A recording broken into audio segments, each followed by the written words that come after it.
ఎవడరా కొట్టింది? నేనే సార్. ఎందుకురా కొట్టావు? డబ్బులు ఇవ్వాలే సార్. 6 నెలల నుంచి సతాయిస్తున్నాడు. మొన్న ఇంటికి అడిగితే కొట్టింది సార్. డబ్బులు ఇవ్వాలన్నా వీనికి? అవు సార్. నేను చెప్తా సార్. జరాగు.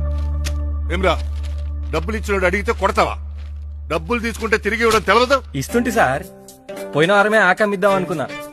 ఇవి అమ్ముతా అంటే ఈసారి పట్టుకోవేయండు, గందుకే ఇయ్యలే. ఏమవుతుంటారా? ఆకు సార్, గాంజాకు. అరే ఏం మాట్లాడుతున్నావు ఆ కోట్లా? నువ్వు ఆగవయ్యా. రే నువ్వు చెప్పరా. గదే సార్, నువ్వు బెయిల్ గిట్లు ఇస్తే వచ్చే వారం ఇస్తా సార్. బెయిల్ అంటే ఏందిరా? ఏమో తెలియదు సార్, ఈసారి చెప్పిండు నువ్వు ఇస్తావని. ఇస్తే ఏం చేస్తావురా? గంజాయి అమ్ముకొస్తావా? అవు సార్. ఓ పని చేయరా, నన్ను కూడా తీసుకుపోయి వెనక ఇద్దరం కలిసి గంజాయి అమ్ముకుందాం. మస్తు డబ్బులు వస్తాయంట కదా. మీరేడొస్తారు సార్. ఎవరు వీటి లాయరు? సతీష్ సార్. నీ కోర్టుకు వచ్చేటప్పుడు ఏం మాట్లాడాలి చెప్పేదిలే. తీసుకుపోండి, తీసుకురా.